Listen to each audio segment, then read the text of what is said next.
Welcome back to Radio Taiwan International. You're listening to Geek Out. What's your cup of tea, tickles your fancy, or floats your boat? Join us as we share passions from people in Taiwan and around the world. I'm your host, Michelle Chang, and today in the studio we have back a surprise guest, Emma Benack. Say hey. Hello, everyone. It feels great to be back. Oh my goodness. It's been 2 years since you've been back in the studio. Yeah, no, it's a weird feeling, and I love the updates. I mean, I'm sure the audience can hear that the soundproofing in the room has really been like upgraded and everything. That's actually a good point. I wonder if I listen back to the ones that were first recorded in the pre-renovation studios, guys, versus today, if they sound different. Yeah, I mean, I'm like, do I even belong here anymore? I don't feel good enough for this place. So what are we geeking about today? We're talking about post RTI. And where you've been and what you're going to be doing. It's going to be exciting. Yeah. I mean, it has been 2 years since I've left here, and I feel like a lot has changed. But then when I come back here, it feels like things have relatively remained the same. But Well, this building is pretty old. Well, RTI is, 95? It's getting close to the 100th year anniversary. Yeah. RTI is a really old company. Obviously not 95 years in this building, but the building is kind of due for renovation, so they're going through it really slowly. But the road that you walk up through the parking lot into the main lobby is exactly the same. Yeah. Pretty much. Yeah, the stairs you walk up is the same. Everything smells the same, looks the same. Back into the English office, we did change a few things. Yeah, you guys have renovated the office for sure. I never would have taken that upon myself to be like, let's put up neon lights and redo the painting. But I mean, it's really nice. It's nice when someone can take charge in that sense. Tristan's been fantastic. The aesthetics of the office are great because we use them for reels and stuff. Oh, okay. And photography of guests and things. So she was like, we need good background. We can't keep using the downstairs, 6A or the sign out front forever. So it was a good idea. And now we have other languages coming in to borrow it. You made it too good. It's too good. So you left RTI 2 years ago. Roughly when was that? Was that summer? Yeah, I left, I guess, right at the end of May. Yeah. I still had programs coming out for about a month. It was Taiwan and Know that I was hosting with Brendan. Shout out to Brendan. Brendan, we miss you. Yeah. And then after that, I moved back to Tainan, where I lived for my first 3 years in Taiwan. So it was kind of nice to return there for my last few months. And I went back there because I was coordinating a study abroad program at National Chung Kung University, which is in Tainan. And that's where I first started learning Chinese when I came to Taiwan. So this time I was organizing a study abroad program for American students coming for 2 months to learn Mandarin. And so that was an amazing program. And then I stayed in Taiwan a few months after that, just sort of teaching English while I waited for a permanent residence card here. Yes. Yeah, so I finally got it. And then unfortunately, in a bittersweet sense, I had to leave Taiwan shortly after that just because I hadn't celebrated the holidays with my family back in the U.S. in 6 years. So I went back right then to the U.S., to New York. That must have been cold. Oh, it was. It was very cold. I had not experienced winter in quite a long time, so that was a bit of an adjustment. Yeah. But it was great to be able to celebrate holidays. Yeah, and I feel like it made it easier leaving Taiwan knowing I had my APRC and that, okay, I can, at least come back and work here and live here, once I figure out what direction I want to take my life in. In case listeners don't know what an APRC is, when you first wind up in Taiwan and you start working, you can apply for an alien residency certificate, an ARC, which does allow you to be here. The APRC can be applied for after you've worked straight and paid taxes for 5 years, correct? Yes. Yeah. And what does that do for you? So you don't have all the full rights as Taiwanese citizens, but basically, if you want to work somewhere, you don't need to work somewhere where they have to first apply for a work permit for you. Right. You're free to work anywhere. If you want to work at a cafe or at a 7-Eleven, anywhere, cool. It's totally, accessible in that sense. And then, all you need to do is return once every 5 years in order to keep that status. And it just makes it easier for things renting an apartment or getting a phone plan or something. These are things that in the past I've had to, even though I had a, a residence certificate. Yep. I had to bring like a Taiwanese friend along because the landlord like didn't want it to be like someone who had like a temporary residence card or like They're always getting a phone plan in that right? sense. They're always worried that they're going to get stiffed, like someone's going to run off if they just have an ARC. I still think it's a little bit unfair that y'all can't vote, for example. People who live here permanently and have an APRC, if you've lived here and you're paying into the economy and stuff, you should have the right to kind of choose your neighborhood people. Yeah, at the minimum. I mean, technically, I believe if you qualify for a permanent residence certificate, you could also apply for citizenship, but you would have to give up your previous one. There are a few exceptions to this now, I believe. Germany, maybe Japan, like a couple countries that have some sort of agreement that basically either you can apply like for your passport in Taiwan, you don't need to give up your previous one. This is like a Taiwanese rule. So, for example, if a Taiwanese person came to the US and was able to apply for citizenship, they could get a US passport. So they could have the two of them if the second one is American, but it just doesn't work the other way around. Yeah, so it's just a bit frustrating in that I could apply for Taiwanese citizenship, but I'd have to give up my own citizenship. So it just doesn't seem like the best move at this point. But who knows? Maybe in the future, the U.S. and Taiwan will come to an agreement where you can have both. Yeah, and that way, I think, I guess, a more broad range of rights, right? Yeah, exactly. So you then moved back to the States. You landed in New York in the winter, which I fear now. I've been here too long. I believe I would just die if I got off the plane in wintertime in the U.S. Yeah, I spent a lot of time indoors. Then what'd you wind up doing for a whole 1.5 years over there? Yeah, so I worked at a travel agency in New York, so in Manhattan. And the travel agency was specialized in just Asia travel. So that was really great for me because I've done traveling in Asia. And like obviously I lived in Taiwan for 5 years. So that was like a really great fit in that sense. And I really liked my coworkers, and I'd never worked in an American office before. So it was kind of interesting to see like the contrast and stuff. I have also never worked in an American office. I have worked retail in the States, but retail is its own beast, right? Yeah, exactly. So what were the differences between a Taiwan office and U.S. office? I'm curious. Well, I think my work experience in Taiwan is also not like the typical Taiwanese person's work experience. For me, like going back to the US, it was my first time ever in my life working a standard like 9 to 6 job. Right. And I hated that. To be honest, it was just like, if I can get my work done faster, like why do I need to like come in and sit at this desk and it just doesn't feel very efficient. In fact, sometimes I feel like my coworkers are like, yeah, we're just like pushing stuff off and like being slow because like we need to get through the day somehow. Efficiency should be rewarded. Yeah, exactly. So I mean, it was a hybrid job, so I could work from home on Mondays and Fridays, but yeah, it was still just like just a lot more strict about you need to be at your computer from 9 to 6, which I didn't love, and I felt like there was less interacting with other people. Like at RTI, I feel like you're always talking to people and interacting with them in that sense. But we're a rowdy office at some time. Yeah. Obviously, you have to do a lot of computer work as well, but like I feel like there was a better balance. And it was cool in that I got to do like a work trip to China for 2 weeks, and like as you work there longer, I think you get to go on more trips around Asia so that you can, better promote it as a travel destination, which is cool. And I got to make travel plans for people to come to Taiwan. So that was really meaningful to me. Yeah. And I loved hearing about how much they love Taiwan. Of course, I wasn't surprised, but it was like very nice to see. But yeah, I think I just felt as I worked there that it was a job that focused more on sort of the sales aspect of getting people to buy these travel itineraries. Like they were so, of course, it's a travel agency, so that's kind of and totally understandable. Like that's how a company is going to survive. It has to focus on money.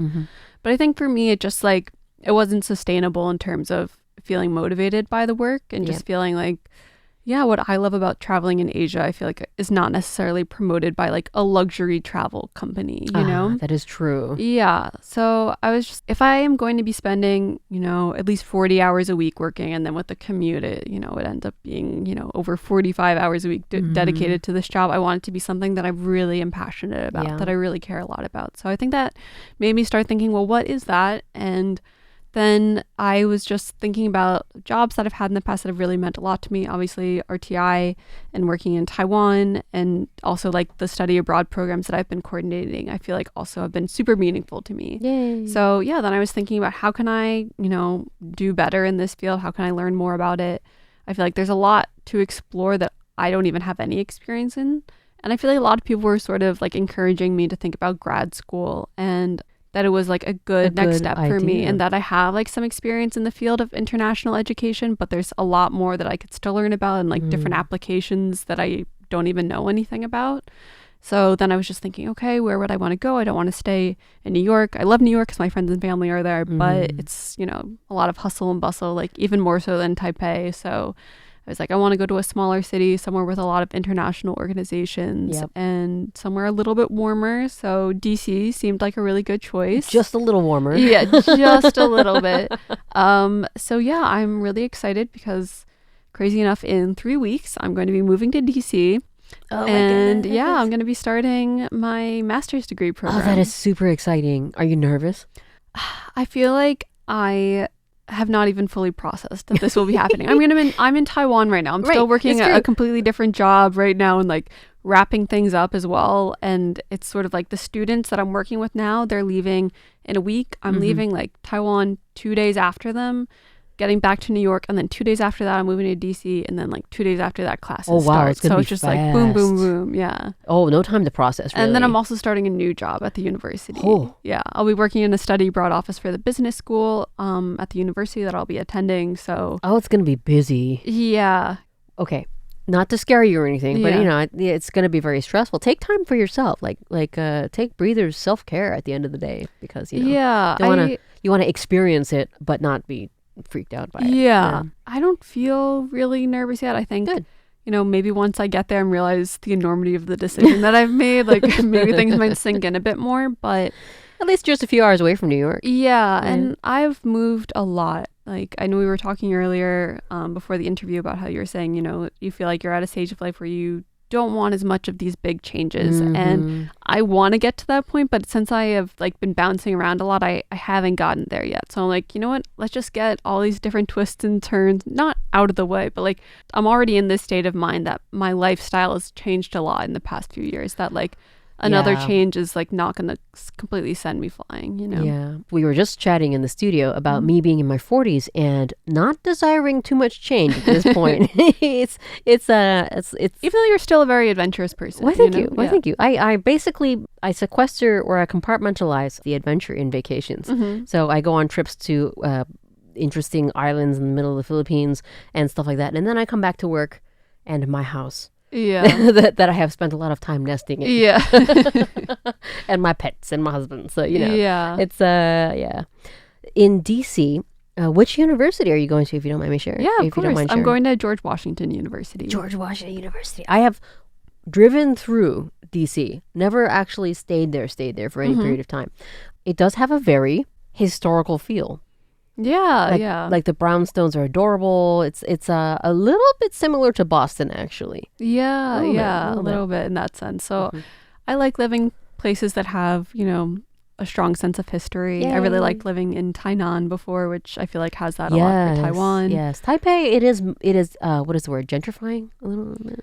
Taipei is expensive. And like it is very I expensive. have been gone for a year and a half, and I can already sense the price changes. The prices have gone up, even in a matter of like 2 years, right? Like it's the prices, crazy. Just food and buying coffees have all gone up. 5 NT, 10 NT.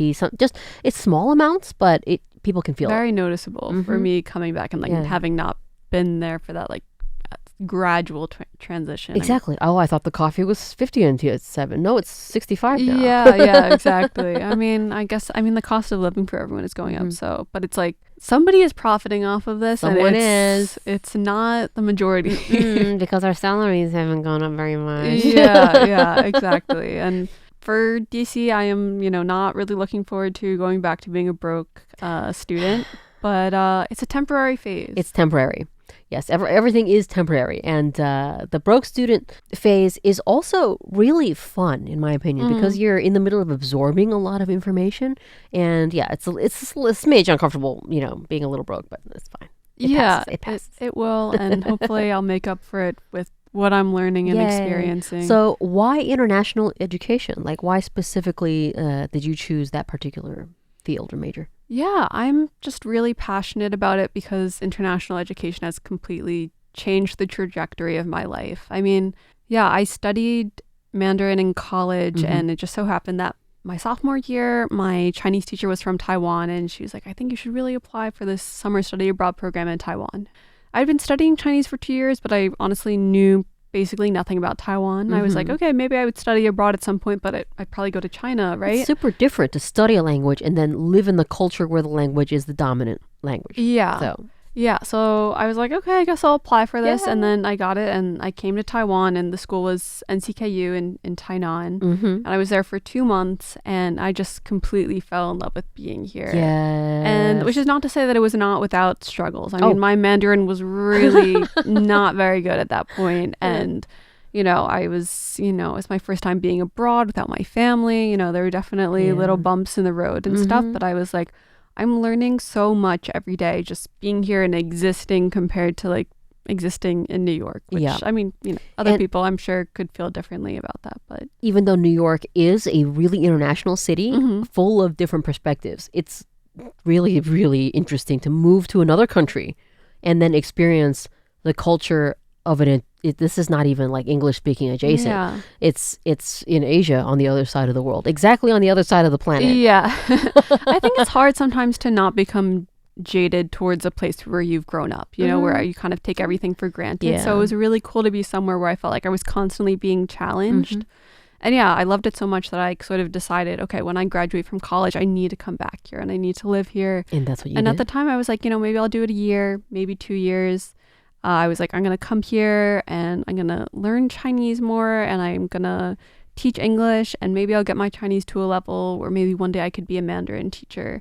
And I was like, maybe I could do that in a year or maybe 2. And then the first year passed and I was like, okay, I'm not Mandarin teacher level. So then I was like here longer. And as I was here longer, I got other opportunities like moving up here to Taipei to work at the radio station and then getting to coordinate these study abroad programs. And it kind of opened my eyes to, I can work in education without having to be a teacher. And I think that was really attractive to me. And working on these study abroad programs kind of felt like a full circle moment where I can help students have experiences like the one that I had, which is not to have a perfect experience. That's not, what I feel like the goal, but just to like push yourself. And I feel like one of the important parts of my role is just to like try to help students become comfortable with the state of being uncomfortable. Yes. Just like pushing yourself outside of that. Exactly. To be comfortable facing challenges and overcoming them. And that's actually a very, very important talent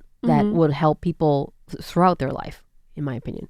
To be able to move to a new country and, simply getting a phone plan. Yeah. Or looking for a house and signing a lease. These kinds of things in our, quote, home country, right, where we speak the native language is not, it's only a little hard. It's not that hard. Yeah. But trying to do it in another language, it does give you a sense of accomplishment. Yeah. And it just like, forces yourself to understand that people do things differently in other countries. Yes. And because it's different from how you've been doing it doesn't mean, oh, this is messed up, this is wrong. But like, yeah, you can be frustrated about things, but like if you sit with it a little longer, I think you can it'll help you understand more about that country, those people, their general mindset, and it'll slowly influence your own mindset so that when you go back to your own country, you take a piece of that country with you. And I think that's something that today's politicians, I feel like, struggle a lot with, is being able to see something. They're so nearsighted in some ways that they're not like able to grasp how certain issues affect other countries, or like just trying to have more of this community mindset that like, how can we work to do what's best for the group and the community versus just like more of a self-centered approach. Exactly. The statement I'm going to make now is it does come from a place of privilege, because I've been very lucky in life from my parents and stuff. But I do think that if one does have the means and the resources to do so, to leave their home country and live somewhere else for a minimum of 6 months, a little bit longer is better, 1 or 2 years, right? To really understand what it is like to live in a completely different culture, and then go home. Because as you said, you take home a piece of that culture with you, and your newly developed wider sense of, what is the word? As you said, you become more farsighted, or there's like a wider perspective that you've gained. And that is especially important when it comes to people who are leaders in our community. Yeah, I completely agree with that. And what I would really like to be able to do with my degree is to make these study abroad programs more accessible for a larger group of students. Because like you said, a lot of times these programs are maybe more accessible to students with some privilege who can like afford that international plane ticket and all the other expenses that come with living in a foreign country. I've been lucky to be on programs that have scholarships, and the one that I'm working on now also provides scholarships to students, but it's by no means an exhaustive, resource for them. So it would be very cool to be able to provide that. Yeah, I experience. would really hope that, because I think, even just 6 months can completely change how you're really seeing the world around you. And to understand a country up close and personal like that affects how you see other countries and how you interact with other people back in your own country as well. When you interact with other immigrants to your country, I think it also creates more empathy, understanding what it's like to live in another country. So if people are interested in joining a study abroad program or something similar, or where can they go? Where do you have a website that? Yeah, well, I'm currently working for American Councils for International Education. So that's a program that's open to American students. So it's, definitely not open to everybody. But if you're interested in coming to Taiwan to learn Chinese, or even if you're already here, I'd also really recommend, if you're interested in learning Chinese, applying for the Huayu Scholarship, which is what I applied for previously. And they give you a stipend every month to learn Mandarin. It can be like a different length, from either like a summer, that's 2 months, I think, up to like 9 months, or even up to a year. Oh, very cool. Yeah, so the stipend, I would say, is a little tough to live on in Taipei, but in my other opinion, cities, I think Tainan is a really great place to learn Mandarin. There are less foreigners and English speakers there, so it really pushes you a bit more. And you can pick up some Taiwanese while you're there. There are more people speaking Taiwanese there. Fun. Yeah. So, there's tons of other resources that vary from country to country, but those are 2 scholarship study abroad programs that I've worked with before. Perfect. Thank you so much for geeking out with me today, Emma. Of course. It's so great to be back in the studio with you. And I'm sure listeners missed your voice. Oh, that's sweet of you to say. But yes, thank you for tuning into Radio Taiwan International. I'm Michelle Chang, and I'll be back next Thursday with another episode of Geek Out. Bye. Bye. Oh man, I sure miss Emma. Well, her choice for song for our episode is Expert in a Dying Field by The Beths.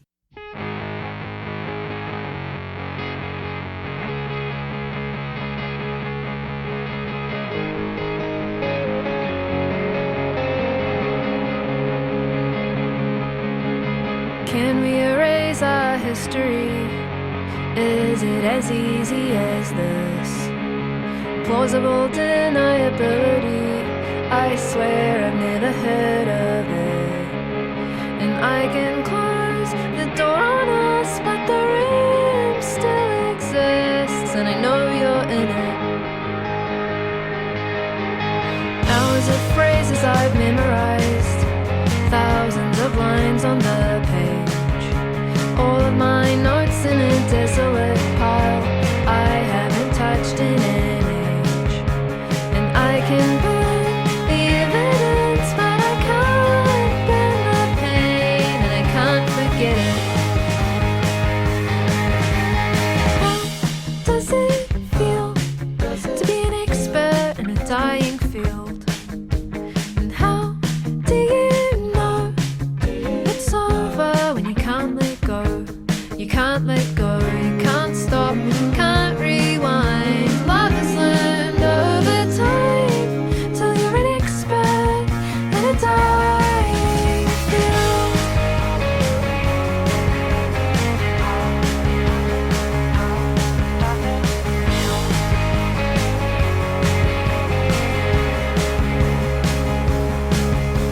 The city is painted with memory, the water will never run clear.